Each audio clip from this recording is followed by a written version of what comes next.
Assalamualaikum warahmatullahi wabarakatuh.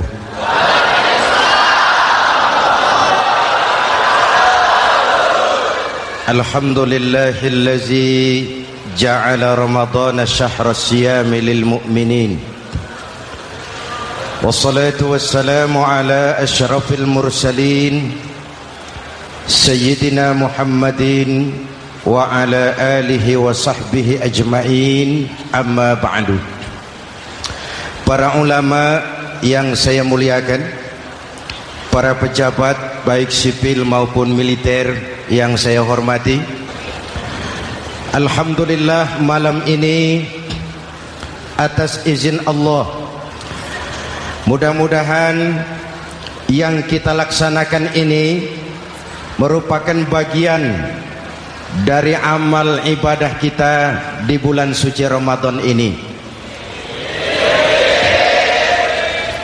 Hadirin, reformasi terbesar adalah reformasi yang dilakukan oleh baginda Nabi besar Muhammad sallallahu alaihi wasallam.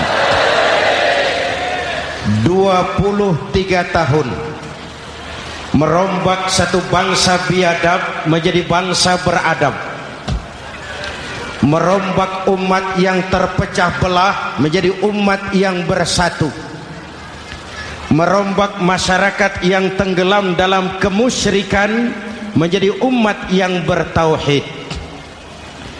Reformasi besar apa yang dilaksanakan oleh Rasul dan apa hubungannya dengan kita sekarang? Ini yang ingin saya sampaikan malam ini. Pertama, beliau melaksanakan reformasi akidah, membebaskan manusia dari kemusyrikan, menyelamatkan manusia dari ketergantungan kepada benda. 13 tahun beliau berjuang di kota Makkah hanya untuk menanamkan la ilaha illallah Muhammadur Rasulullah. Dari sana segalanya dimulai, meletakkan fondasi. Saya yakin tidak ada Tuhan selain Allah dengan seluruh konsekuensinya. Kalau saya yakin tidak ada Tuhan selain Allah, maka saya tidak akan menyembah kecuali hanya kepada Allah. Orang yang benar fondasinya, benar sujudnya. Jelas? Kalau saya yakin tidak ada Tuhan selain Allah, saya tidak akan minta rizki kecuali hanya kepada Allah. Orang yang benar fondasinya, jauh dari korupsi, jauh dari judi.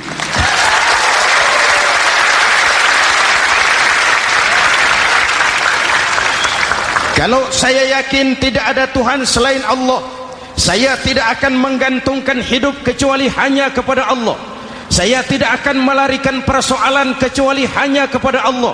Saya tidak akan pernah takut kecuali hanya kepada Allah. Saya tidak akan minta tolong kecuali hanya kepada Allah.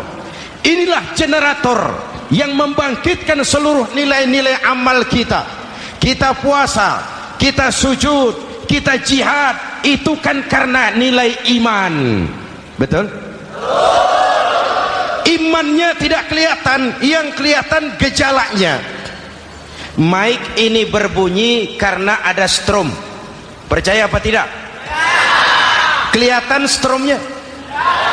Kok tahu ada strom dari mana? Dari bunyi. Ada suaranya itu, ada stromnya. Kenapa? Bunyi. Lampu menyala karena ada strom. Kipas angin berputar karena ada strom. Betul? Jadi kalau ada strom bunyi dong. Kalau ada strom lampunya nyala dong. Kalau ada strom kipas anginnya muter dong. Artinya apa? Kalau ada iman sujud dong. Kalau ada iman jihad. Udah dangdong.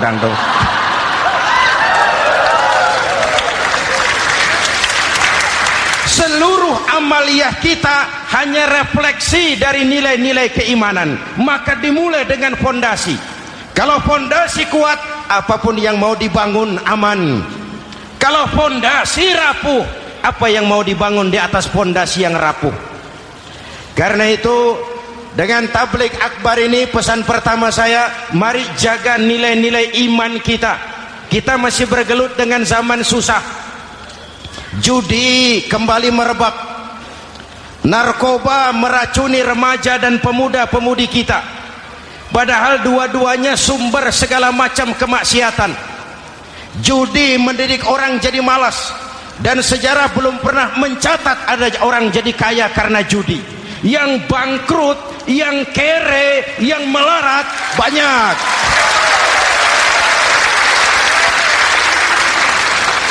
Makanya saya bersyukur di sini nggak ada yang judi. Nggak ada, mana saya nggak lihat di sini. Entahlah kalau di luar sini.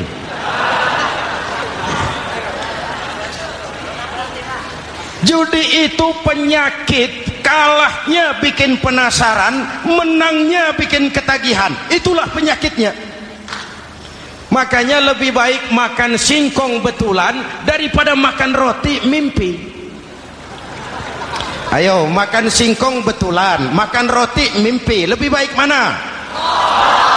Lebih baik makan roti betulan, Mas.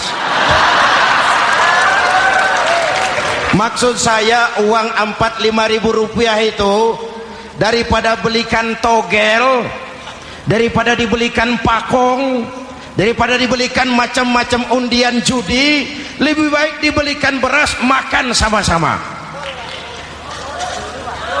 Hadirin yang saya hormati, karena iman kita hidup, untuk iman kita berjuang, dalam iman kita ingin kembali menghadap Allah Subhanahu. Dahulu pun orang-orang tua kita berjuang memerdekakan negeri tercinta ini. Apa faktor penggerak utamanya? Iman. Imanlah yang mengajarkan orang-orang tua kita, hubbul watan minal iman. Cinta tanah air bagian daripada iman. Lah, tanah air kita kan bukan Aljazair. Tanah air kita bukan Palestina. Tanah air kita bukan Mesir. Tanah air kita mencintai Indonesia bagian daripada iman. Yang datang menjajah kebetulan kafir. Lah ini, bertemulah cinta tanah air dengan semangat jihad yang diajarkan agama. Lalu bangkitlah para ulama, bangkitlah para kiai, bangkitlah para santri, berjuang memerdekakan negara tercinta ini. Saya tanya lagi, orang-orang tua kita dahulu berjuang melawan penjajah, senjatanya apa? Bambu runcing. Jenderal mana mau taruhan? Bambu runcing merdeka melawan tank. Bambu runcing merdeka melawan meriam. Bambu runcing merdeka melawan tentara-tentara profesional yang terlatih dengan baik. Menurut logika tidak mungkin. Menurut kebiasaan tidak bisa. Menurut rasio impossible. Entoh nyatanya kita merdeka. Lalu para pendiri Indonesia dengan jujur mencantumkan dalam mukaddimah Undang-Undang Dasar Negara kita kalimat yang berbunyi, dengan berkat rahmat Allah yang Maha Kuasa. Ada tidak itu dalam pembukaan Undang-Undang Dasar? Ada apa tidak? Pokoknya biar belum pernah baca, ada gitu saja sudah, biar lancar urusan. Saya yakin kalimat ini bukan lipstick, not decoration only. Kalimat ini pengakuan moral, pengakuan batin yang sangat jujur dari para pendiri Indonesia bahwa Allah campur tangan dalam proses kemerdekaan. Kalau tidak, nggak ada ceritanya bambu runcing merdeka melawan tank.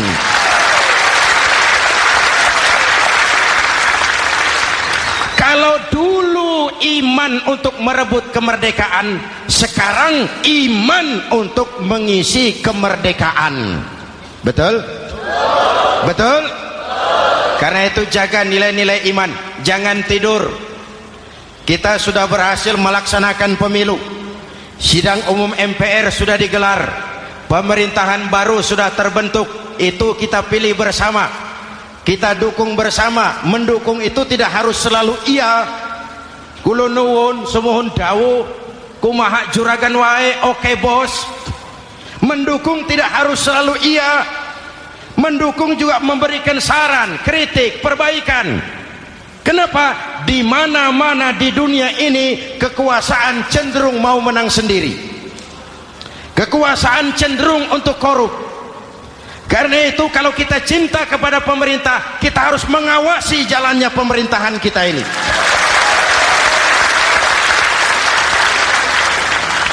Pengalaman ketika Orde Baru berdiri, kita percaya, kita serahkan penuh, lalu kita tidur. Akhirnya kita jadi susah sendiri. Betul? Umat Islam tidak boleh jatuh dua kali di tempat yang sama. Hari ini lewat sini jatuh wajar, belum tahu barangkali. Besok lewat sini lagi jatuh lagi, goblok tenan. Masa jatuh dua kali di tempat yang sama itu bagaimana? Hadirin yang saya hormati, nilai-nilai iman, intan paling mahal, mutiara paling berharga, tidak lain nilai iman. Imanlah yang menyebabkan kita gembira menyambut datangnya Ramadan, menyingsingkan lengan baju, menghamparkan sajadah, melakukan pendekatan yang intens kepada Allah. Kenapa? Kita mengerti nilai Ramadan. Tempo hari saya berikan contoh. Di tangan kanan saudara ada berlian, harganya 50 juta. Di tangan kiri saudara ada rumput seikat.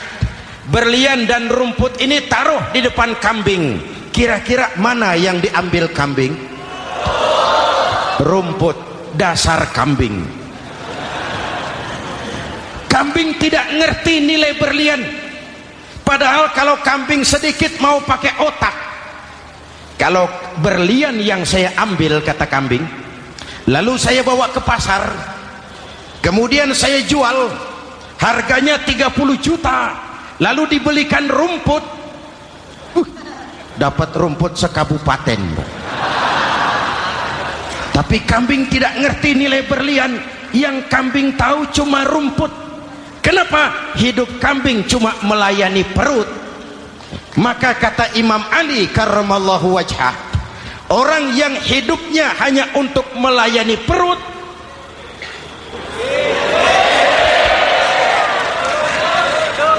saudara yang ngomong ya, tanggung jawab. Saya kan cuma mulai, kenapa diterusin?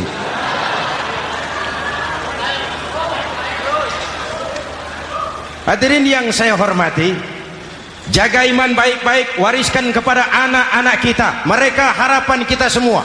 Mereka masa depan Indonesia. Akan bagaimana Republik Indonesia, bahkan akan bagaimana Islam di Republik Indonesia 20, 30, 40 tahun yang akan datang. Anak-anak kitalah jawabannya.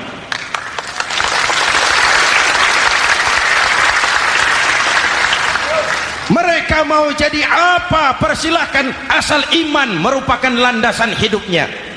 Anak-anak kita boleh jadi jenderal asal jenderal beriman, boleh jadi pejabat, pejabat beriman, jadi pengusaha, pengusaha beriman. Kalau iman landasannya aman. Jadi pengusaha, pengusaha beriman, insya Allah timbangannya tidak curang, ekonomi lancar, masyarakat tenang. Jadi petani, petani beriman, insya Allah tidak menggarap tanah yang bukan miliknya.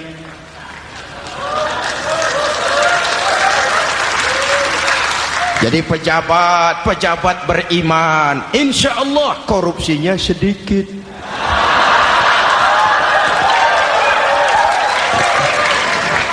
Jadi jenderal, jenderal beriman, insya Allah berjuangnya bersama ulama, bukan nangkepi ulama.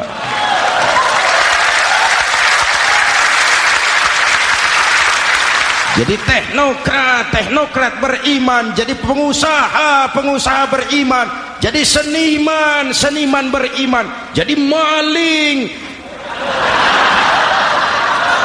Nggak ada, mana ada maling beriman?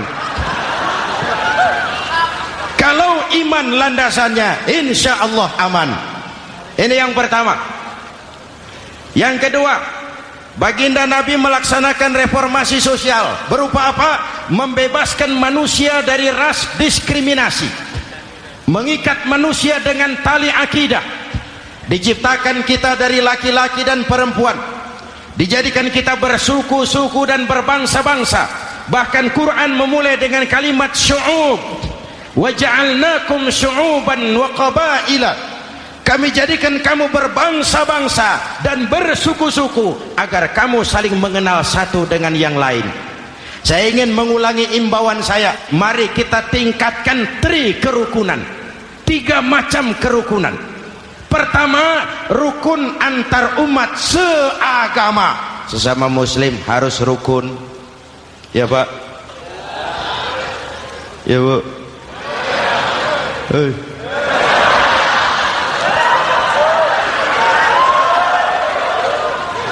Malam ini saya tidak merasa sebagai tamu di sini. Saya hanya keluarga di tengah-tengah keluarganya.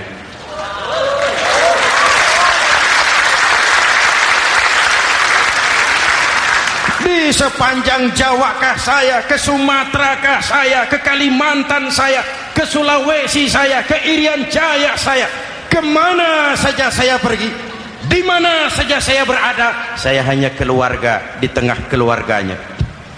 Sebagai muslim kita terikat akidah, sebagai bangsa kita punya komitmen, kita ingin bersatu nusa, satu bangsa, satu. Inilah kita. Hadirin yang saya hormati, rukun antar umat seagama. Hura-hura pemilu sudah lewat, ekses-eksesnya harus kita hilangkan. Boleh jadi kemarin-kemarin karena berbeda kaos sama teman gak teguran. Yang sudah-sudah, yang penting sekarang ke depan.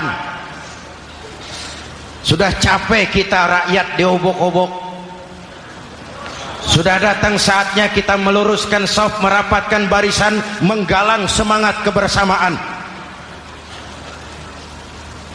Rukun antar umat seagama. Begitulah malam ini saya hadir di tengah keluarga sendiri. Yang mengikat kita apa? Akidah. Di masjid kita ditemukan, dan inilah simbol kehidupan umat. Tadi kita sholat isya dan tarawih di sini, menghadap ke arah yang sama, menyembah Allah Tuhan yang sama, melakukan gerak yang sama, membaca bacaan yang sama, dengan bahasa yang sama. Betul? Tapi kita datang dari segala penjuru. Kita datang dari sebelah lor, sebelah kidul, sebelah wetan, sebelah kulon. Di sini di masjid ini kita menghadap ke arah yang sama. Kita yang hadir di sini boleh jadi ada yang dari Sumatera, Kalimantan, Sulawesi, Irian Jaya, tapi kita adalah Indonesia. Jelas? Jelas? Saya sering kasih contoh, coba kalau sholat pakai bahasa masing-masing, ramai masjid, bingung malaikat. Ini Indonesia ramai karena tiap provinsi sholat pakai bahasa masing-masing. Kalau Riau bicara sendiri, Ambon bicara sendiri, Aceh bicara sendiri, Irian bicara sendiri, ramai masjid. Jelas? Jelas? Yang imam pakai bahasa Indonesia, takbir, Tuhan yang maha besar. Gagah sekali, bingung malaikat. Kembali kita kalau sholat pakai bahasa masing-masing. Betapa ramainya masjid. Itu cermin dari bangsa yang tidak bisa menjaga kesatuan dan persatuan. Uni Soviet almarhum al-mal'un, itu negara adidaya, negara adikuasa, bersama-sama dengan Amerika menjadi polisi dunia. Tetapi kemudian dihantam oleh glasnost yang kebablasan, Gorbachev terpental, Soviet pecah jadi negara kecil berkeping-keping. mimpi mengembalikan Soviet seperti dulu. Begitulah kalau kita biarkan benih-benih disintegrasi ini terus berkembang, tidak ada lem perekat, maka kita akan pecah berkeping-keping dan kita akan jadi satu bangsa yang kecil. Oleh karena itu, yang pertama, jaga kerukunan antar umat seagama. Berbeda pendapat boleh, berpecah belah jangan. Berbeda partai oke, tapi berbeda dalam wawasan bernegara jangan. Jujur saja, saya kemarin musim pemilu itu sudah agak pesimis melihat, batin saya menjerit, ya Allah, kenapa umat jadi begini? Kenapa umat harus terkotak-kotak? Terlalu banyak partai-partai Islam waktu itu, 20 lebih. Begitu sidang umum MPR berjalan, saya mulai melihat titik optimisme. Ada yang mengkristal, di mana orang tidak lagi melihat partainya, tetapi melihat nilai-nilai imannya. Itulah yang memang utama buat kita.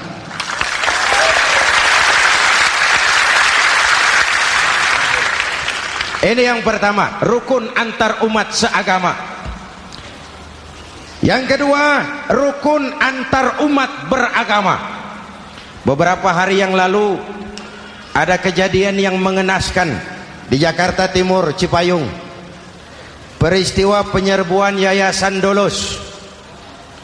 Hadirin yang saya hormati, kita tentu menyesalkan kejadian itu. Kita tidak bisa menyetujui tindakan main hakim sendiri.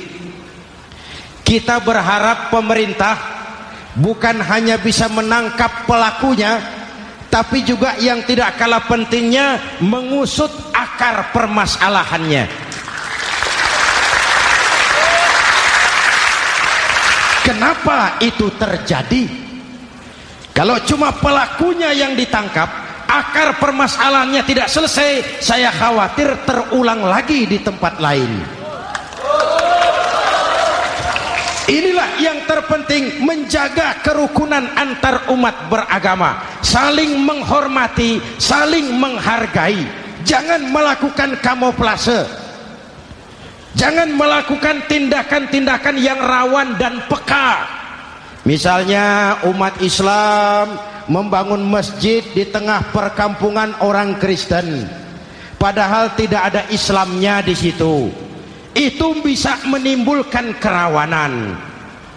Atau sebaliknya, membangun gereja di tengah perkampungan umat Islam yang tidak ada Kristennya di situ.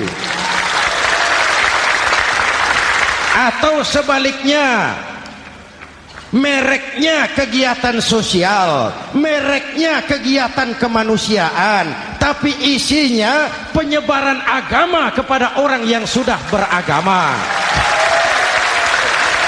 Itu pun bisa menimbulkan kerawanan. Jelas? Maka yang besar jangan mau menang sendiri, yang kecil harus tahu diri. Jelas? Mari saling menghormati, mari saling menghargai dalam batas lakum dinukum.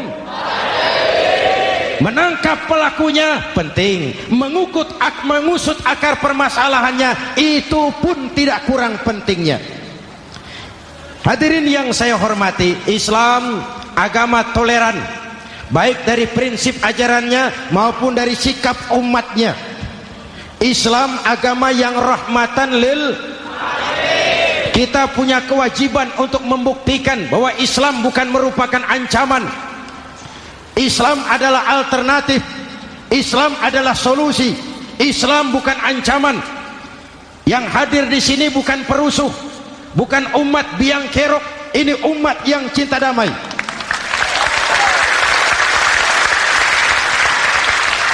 Ini umat yang tidak pernah mencari-cari musuh, tapi juga tidak akan pernah lari kalau bertemu musuh.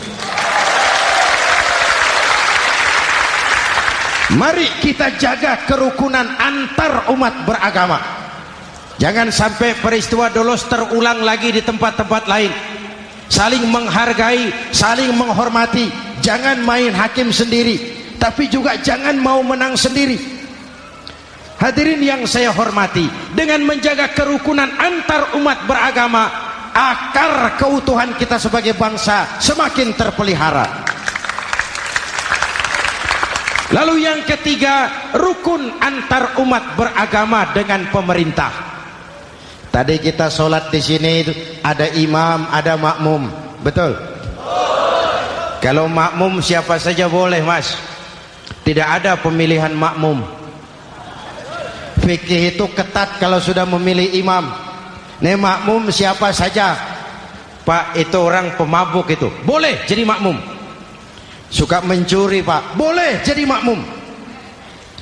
Bacaannya tidak fasih, boleh jadi makmum. Ketinggalan 1 rakaat, boleh jadi makmum. Tapi tidak tiap orang boleh jadi imam. Kenapa? Imam mau mimpin orang banyak. Kalau dia bodoh, bagaimana nasib makmumnya?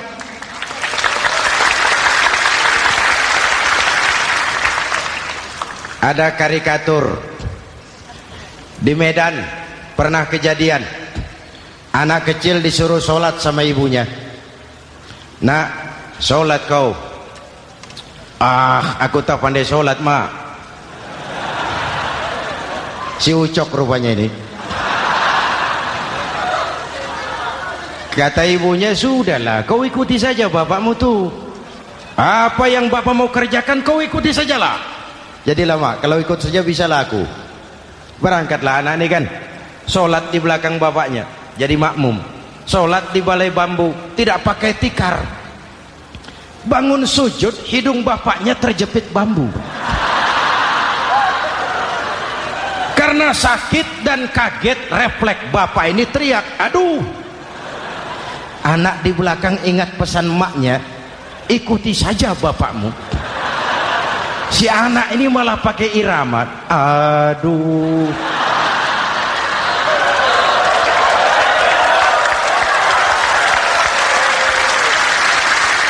Lah, ada yang lebih gendeng lagi. Mendengar anaknya mengadu, bapaknya menoleh ke belakang. Kata bapaknya, kau kejepit juga, Cok, katanya. Sholat jadi ngobrol. Kalau makmum dan imam sama bodohnya, rusak sholat ini.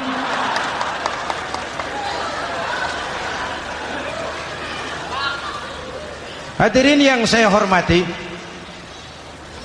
rukun antar umat beragama dengan pemerintah, pemerintah yang legitimate, yang dihasilkan lewat proses demokrasi.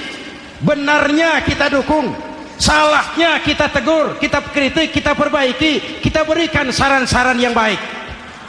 Sekali lagi, jangan tidur. Sudah lewat masanya. Kemarin-kemarin kita menghadapi satu masa yang penuh krusial. Sudah datang saatnya kita bersama-sama bahu-membahu mengatasi kesulitan besar yang tengah kita hadapi sekarang ini. Dengan 3 kerukunan ini, insya Allah keutuhan kita sebagai bangsa akan lebih terpelihara. Ini reformasi kedua. Dalam konteks kita sekarang, menjaga semangat kebersamaan. Saya sering mempopulerkan di masyarakat kita, umat Islam bangsa Indonesia seperti 5 jari ini. Kalau kompak, apa yang tidak terpegang. Tapi kalau berpecah belah, apa yang mau dipegang? Yang ini namanya ibu jari. Umaro ini, pemerintah. Kerja apa saja kalau sudah diginikan pemerintah, lumayan. Diginikan kiamat, Mas. Legalitas. Umaro. Yang ini telunjuk, alat untuk menunjuk. Ini orang yang punya uang, orang kaya, para pengusaha, investor. Kita perlu untuk memulihkan roda perekonomian kita. Di mana-mana kalau orang sugih nunjuk, lancar urusan, Pak. Coba kita yang melarat nunjuk-nunjuk ini, nggak laku. Makanya kata orang, serba salah jadi orang susah, tapi lebih susah jadi orang serba salah. Serba salah jadi orang susah, tapi lebih susah jadi orang serba salah. Telunjuk. Yang ini jari tengah lah ini, di tengah dia, ke kanan tidak, ke kiri tidak. milik semua golongan ini, netral. Siapa ini? TNI. Siapa ini? Cendekiawan. Siapa ini? Ulama idealnya itu. Milik semua, tidak kemana-mana tapi ada di mana-mana. Nggak bisa diajak suitan ini. Nggak ada anak-anak main kelereng suitnya begitu, itu nggak ada.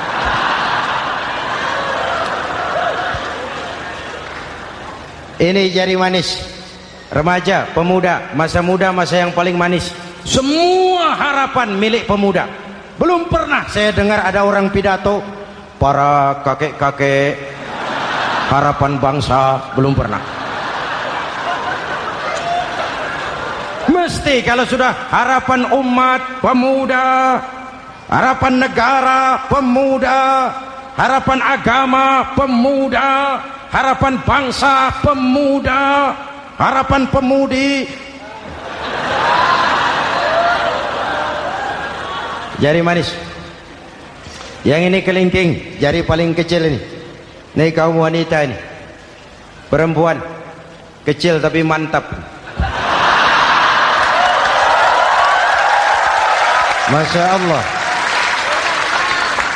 Ini ibu jari ini besar ini. Sweet ketemu kelingking, kalah ibu jari ini. Di mana-mana kekuasaan sering kalah sama perempuan. Siapa yang mendorong-dorong Nabi Adam memetik pohon buah khuldi? Kelingking. Kelingking. Kelingking. Julius Caesar tunduk kepada Cleopatra. Siapa Cleopatra? Kelingking. Napoleon, singa daratan Eropa, the lion of Europe, luas kekuasaannya, hebat tentaranya, bertekuk lutut di bawah kaki Margaret Josephine. Kelingking. Hadirin yang saya hormati, kalau 5 pilar ini bersatu, ringan sama dijinjing, berat sama dipikul, kita akan jadi satu bangsa yang kuat. Jelas? Jelas? Dengan Ramadan, dengan tabligh akbar malam ini, mari kita jaga semangat kebersamaan.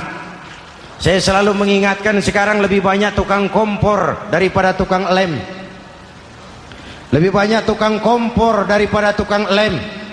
Hangati sana, sulut sini, bakar sana, panasi sini. Terbakar kita, dia lari tepuk tangan, dan kita yang rugi. Jelas? Jelas? Ini hal yang kedua. Reformasi sosial mengikat manusia dengan tali akidah, mempersaudarakan manusia dari manapun orang datang, apapun warna kulitnya, dari suku apapun ia dilahirkan, kalau akidahnya sama, itulah saudara kita.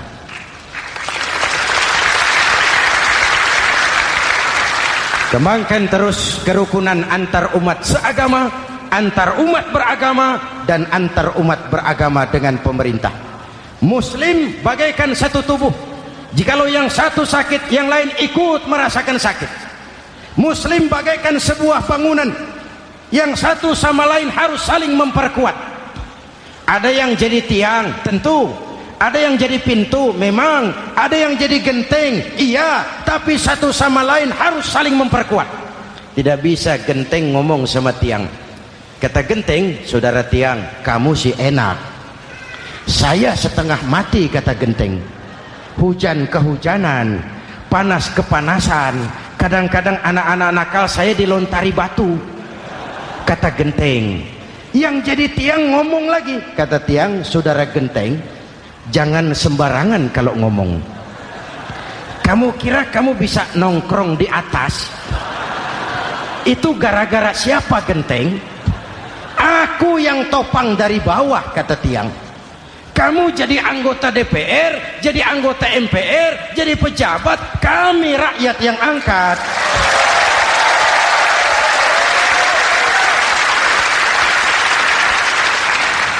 Jangan waktu di bawah rajin ngamalkan ayat kursi, dapat kursi lupa sama ayat.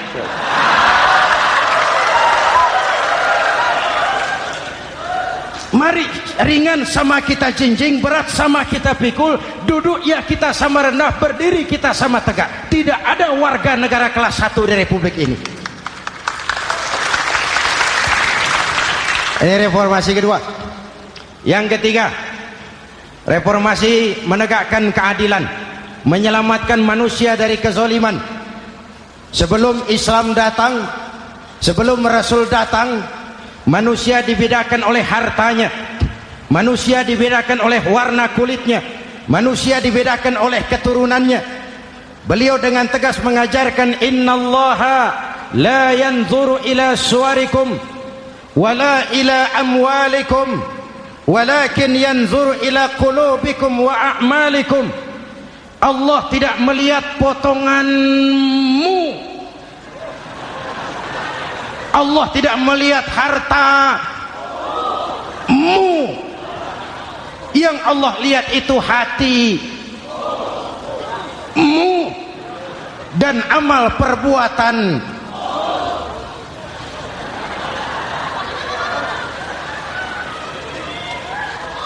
Perjuangan menegakkan keadilan.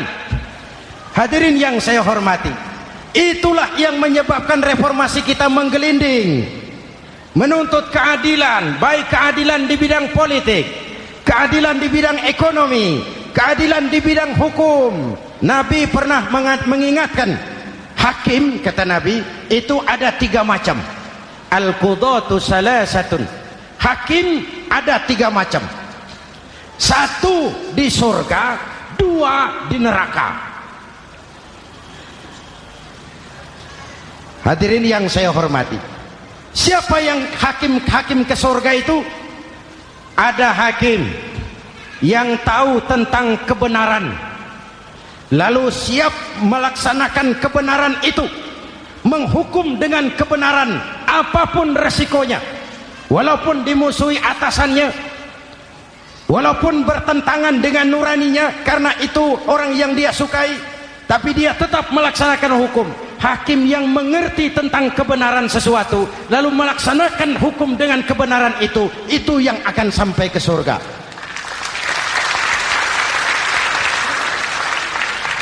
Yang kedua, ada hakim tahu tentang kebenaran tapi tidak mampu melaksanakan hukum dengan kebenaran itu.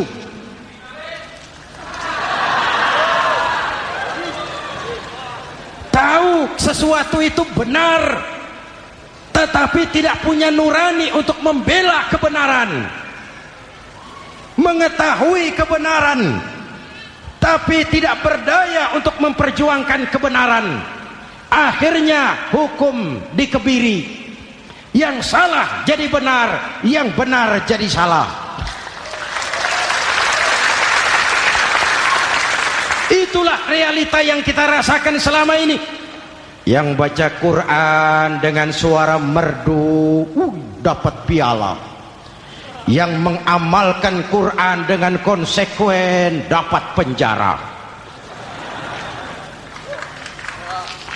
yang berteriak-teriak menegakkan keadilan dianggap aneh, yang korupsi habis-habisan hidup terhormat.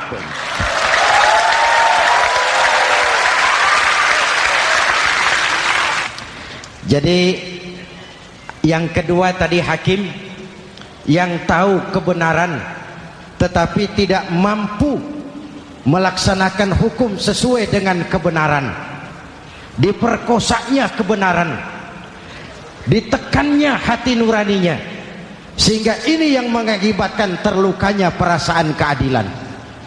Yang ketiga lebih celaka lagi, ada hakim yang tidak mengerti tentang kebenaran lalu melaksanakan hukum dalam ketidakmengertiannya, bodoh melaksanakan hukum dalam kebodohan. Itu pun menyebabkan orang masuk neraka. Na'udzubillah. Hadirin yang saya hormati, reformasi yang dilaksanakan Rasul berjuang menegakkan keadilan setelah membebaskan manusia dari ras diskriminasi.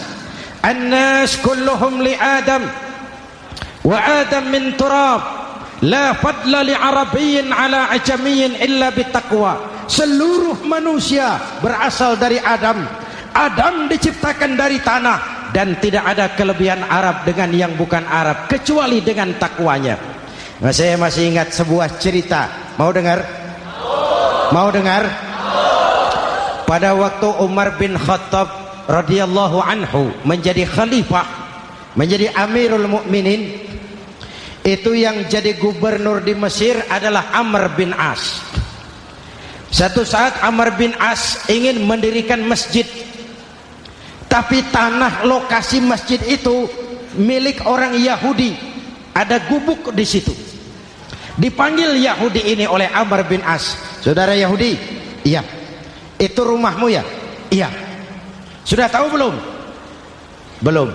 Ya memang saya belum kasih tahu. Begini, kamu bangun sembarangan saja, rumahmu kena jalur hijau itu. Lalu saya mau bangun masjid di situ. Ya tapi ada rumah saya, Pak. Sudahlah, rumahmu saya bayar, saya beli. Enggak mau, Pak. Rumah saya cuma itu-itunya. Saya bayar 2 kali lipat. Enggak mau, Pak. Enggak mau. Sudahlah, saya ganti rugi. Ya, enggak mau, Pak. Namanya juga ganti rugi, Pak. Biar digantikan tetap rugi. Mangkel Amr bin As ini wong cilik kok bertingkah amat. Si amat aja enggak bertingkah. Panggil Kamtib. Hei, gusur. Ditarik rumah Yahudi ini, ambrol. Menitiskan air mata si Yahudi di sudut kehidupan. Begini wong cilik ini sudah jatuh tertimpa tangga. Rumah cuma sak gubuk-gubuknya diderek oleh petugas. Pikir-pikir Amr bin As kan cuma gubernur, di atasnya kan masih ada khalifah Umar bin Khattab. Saya mau lapor ke pusat. Berangkat Yahudi ini dari Mesir menuju Madinah, berhari-hari berjalan, sambil berpikir, ini nanti kalau saya laporan kepada khalifah, apa pengaduan saya diterima? Wong saya rakyat kecil, lagian Yahudi, sementara yang menggusur saya ini gubernurnya sendiri. Terus dia berjalan sampai di kota Madinah. Lewat tengah hari dia mulai cari-cari. Ada orang, ketemu orang sedang tidur di bawah pohon kurma. Selamat siang, Pak. Siang. Saya mau numpang tanya, Pak. Tanya apa? Bapak tahu Khalifah Umar bin Khattab? Tahu. Istananya di mana, Pak? Istananya di atas lumpur. Di atas lumpur? Iya. Pakaian kebesarannya apa, Pak? Sutra? Bukan. Pakaian kebesarannya malu dan takwa. Pengawalnya banyak, Pak. Banyak? Berapa peleton? Pengawalnya yatim, orang jompo, kelompok mustad'afin, orang-orang lemah, janda-janda tua.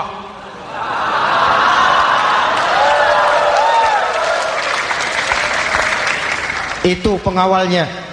Pakaian kebesarannya malu dan takwa. Pengawalnya orang-orang lemah, tidak berdaya. Kok begitu, Pak? Begitulah Umar bin Khattab. Orangnya sekarang di mana, Pak? Di depan kamu. Jadi Bapak, iya. Bapak, iya.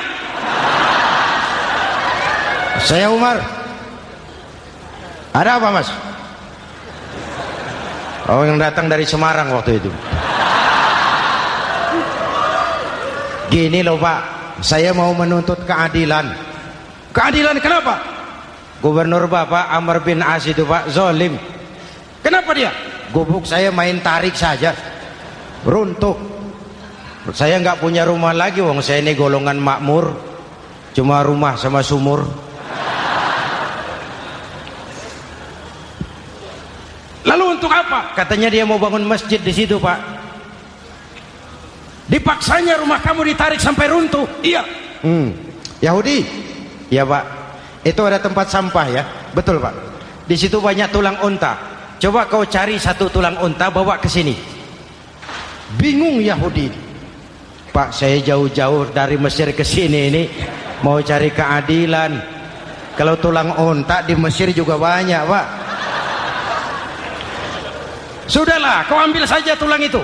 Berangkat Yahudi penuh tanda tanya, ambil sebuah tulang unta, diberikan kepada Khalifah Umar bin Khattab. Tulang ini diambil, Umar hunus pedangnya, dengan ujung pedang dibuat garis lurus di atas tulang unta itu. Rak. Selesai. Yahudi, iya Pak, sekarang kau kembali ke Mesir, serahkan tulang ini kepada Umar bin Amr bin As. Makin bingung Yahudi, jauh-jauh datang kemari kira mau dapat keadilan, cuma dapat tulang.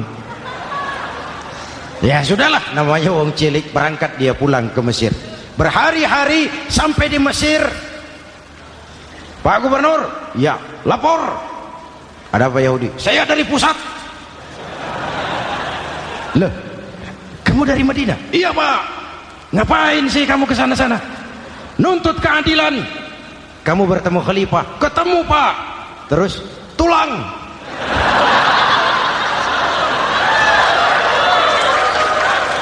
Ini loh Pak, salam dari beliau, tulang. Apa maksudnya? Aku nggak ngerti lah itu Pak. Yes, go Rene. Diambil tulang itu. Amr bin As melihat ada garis lurus dengan ujung pedang, gemetar badannya, keringat bercucuran. Kepala proyek dipanggil. Mas, ini proyek masjid batal, gubuk Yahudi dirikan lagi. Loh Pak, kata kepala proyek, saya kan sudah menang tender Pak.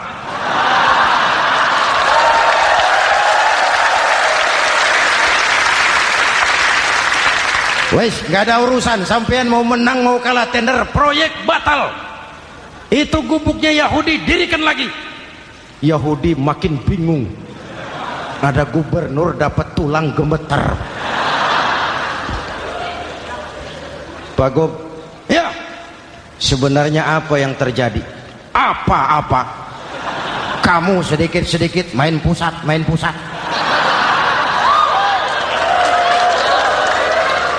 Yang ngomong dulu toh. Ya kan awalnya saya sudah ngomong Pak, tapi gubuk saya tetap ditarik. Percuma ya saya ke pusat Pak. Saya dapat teguran keras dari Khalifah. Tahu kau apa artinya ini? Seolah beliau berkata, "Hei Amr bin As, jangan mentang-mentang sedang berkuasa kau bertindak seenakmu. Berlaku lurus dan adillah kamu seperti lurusnya garis di atas tulang ini."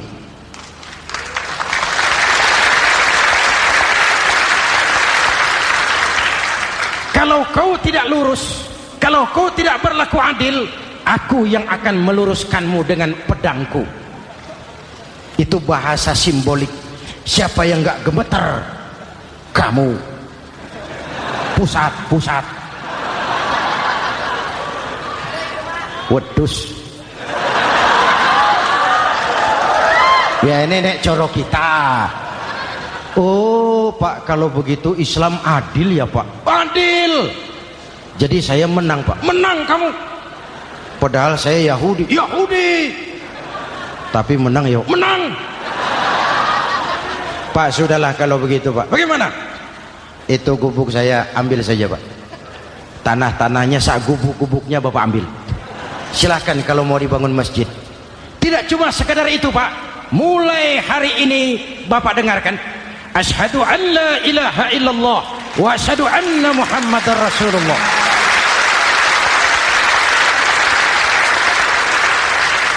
Yahudi bisa menang perkara menghadapi gubernur. Kalau ini terjadi di Indonesia,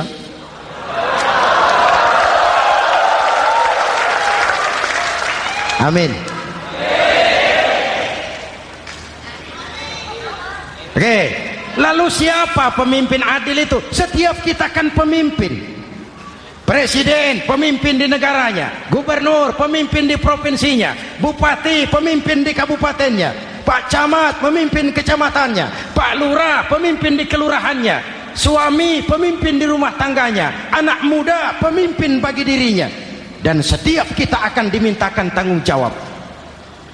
Anak muda pemimpin buat dirinya, nanti diminta tanggung jawab. Hei, kakimu kau bawa jalan kemana? Tanganmu ngambil apa? Lidahmu bicara apa? Matamu menteleng. Apa yang dilihat? Seluruhnya akan dimintakan pertanggungan jawab. Marilah kita jadi orang yang adil kepada diri, kepada keluarga, dan akhirnya kepada masyarakat, bangsa dan negara. Hadirin yang saya hormati, satu ayat yang sering dibaca pada akhir khutbah khatib Jumat, innallaha ya'muru bil adli wal ihsan. Allah memerintahkan kamu berlaku adil dan berbuat ihsan. Tidak sekadar adil tapi ihsan. Ihsan nilainya lebih tinggi dari adil. Contoh, nak, tolong taruh telur itu di pinggir meja. Anak yang adil apa adanya, ditaruh telur di pinggir meja. Anak yang ihsan lain. Lah iya, perintahnya sih di pinggir meja, tapi kalau pas di pinggir meja kan jatuh ke bawah. Ke tengah sedikit. Ini ihsan. Oleh karena itu, mari, perjuangan menegakkan keadilan masih panjang. Jalannya tidak lurus bertabur bunga, menanjak, menurun, banyak onak dan duri. Namun seperti yang dikatakan seorang tokoh, masih Napoleon, kalau ada 1000 orang penegak keadilan, saya satu dari yang 1000 itu. Kalau ada 100 penegak keadilan, saya juga satu dari yang 100 itu. Kalau ada 10 orang menegakkan keadilan, saya juga satu dari yang 10 itu. Kalau hanya 1 orang yang menegakkan keadilan, maka sayalah yang 1 itu. Tetap konsisten berjuang menegakkan keadilan, walaupun besok langit akan runtuh, walaupun besok akan kiamat, keadilan tetap harus ditegakkan. Ini reformasi yang ketiga, menegakkan keadilan, mengayomi masyarakat dengan hukum yang tegas. Dan Rasul menjadi contoh. Ini yang hebat. Misalnya beliau berkata, wallazi nafsi biyadih, law anna Fatimah binti Muhammadin saraqat laqata'a Muhammadun yadaha. Demi Allah, andai kata Fatimah putri Muhammad mencuri, jangan orang lain, Muhammad sendiri yang akan memotong tangannya.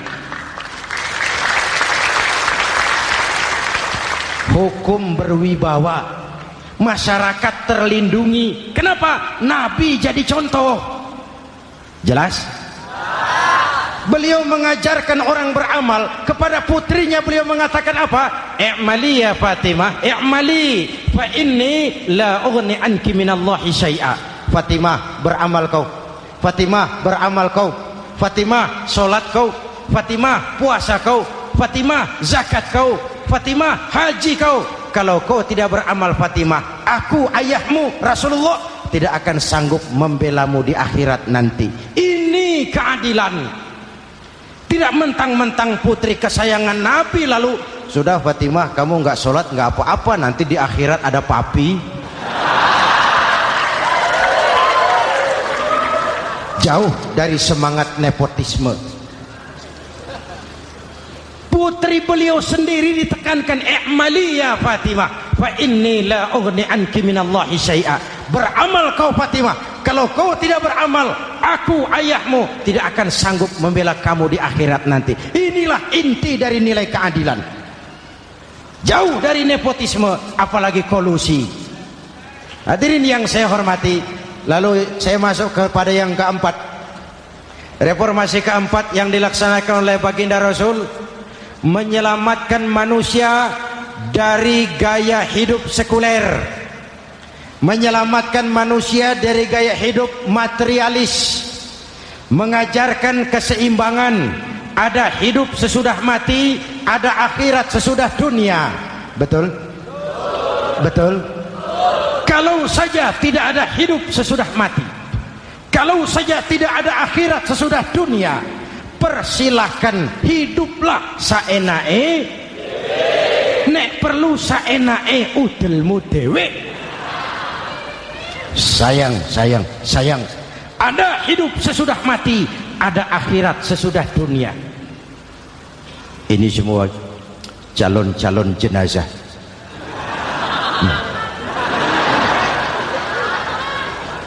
calon lurah belum tentu jadi lurah, calon gubernur yang antri panjang, calon menteri mimpi, calon jenazah pasti.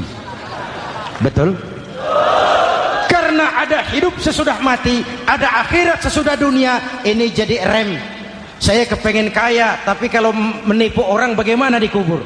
Saya kepengen naik pangkat, tapi kalau memfitnah orang bagaimana di akhirat? Melahirkan disiplin. Tujuan keyakinan akhirat mewarnai cara kita hidup di dunia. Hadirin, mari kita berdoa. Semoga semua yang hadir di sini dikuatkan iman dan Islam, dikokohkan kesatuan dan persatuan, dimurahkan rezeki untuk meningkatkan ibadah. Al-Fatihah. Bismillahirrahmanirrahim. Alhamdulillahirabbil alamin. Arrahmanirrahim. Maliki yaumiddin. Iyyaka na'budu wa iyyaka nasta'in. Ihdinas siratal mustaqim. Siratal ladzina an'amta 'alaihim ghairil maghdubi 'alaihim waladdallin. Amin. Nanti di akhir doa sama-sama kita kumandangkan kalimat tauhid. Bismillahirrahmanirrahim. Amin. Alhamdulillahirabbil alamin. Allahumma salli wa sallim mubarak ala sayyidina Muhammadin wa ala alihi wa sahbihi ajma'in. Allahumma rabbana taqabbal minna salatana wa siyamana wa qiyamana wa takhashu'ana wa ta'abbudana wa tammim taksirana ya arhamar rahimin. Allahumma ja'alna minas su'ada'il maqbulin wa la taj'alna minal ashqiya'il mardudin. Ya Allah, dengan sepenuh perasaan dan pengharapan, dengan segala kerendahan dan kelemahan, kami bermohon kehadirat-Mu. Tautkan hati kami bangsa Indonesia, satukan langkah kami untuk menata hari esok yang lebih baik. Karuniakan kami pemimpin-pemimpin yang takut kepadamu dan sayang kepada kami. Berikan mereka kekuatan zahir dan batin untuk membawa kami rakyat dan bangsa Indonesia keluar dari kesulitan besar ini menuju masyarakat yang adil dalam kemakmuran dan makmur dalam keadilan di bawah naungan ridha-Mu. Ya Allah, selamatkan kami dari perpecahan, selamatkan kami dari pertikaian, selamatkan kami dari bahaya kemunkaran dan kezaliman. Rabbana hab lana min azwajina wa dhurriyyatina qurrata a'yun waj'alna lil muttaqina imama. Afdalu ma qultuhu ana wan nabiyyuna min qabli. La ilaha illallah.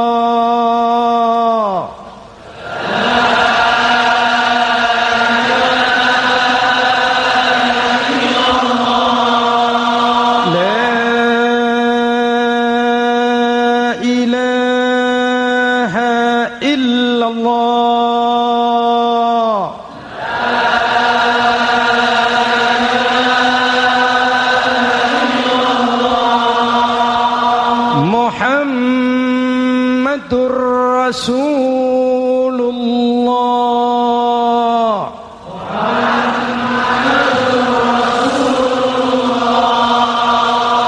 Amin. Sallallahu alaihi wa alihi wa sallam. Kalimatu haqqin 'alaiha nahya wa 'alaiha namut wa 'alaiha nub'atsu insyaallah minal aminin. Rabbana atina fid dunya hasanah wa fil akhirati hasanah wa qina adzabannar. Wa akhiru da'wana anil hamdulillahi rabbil alamin.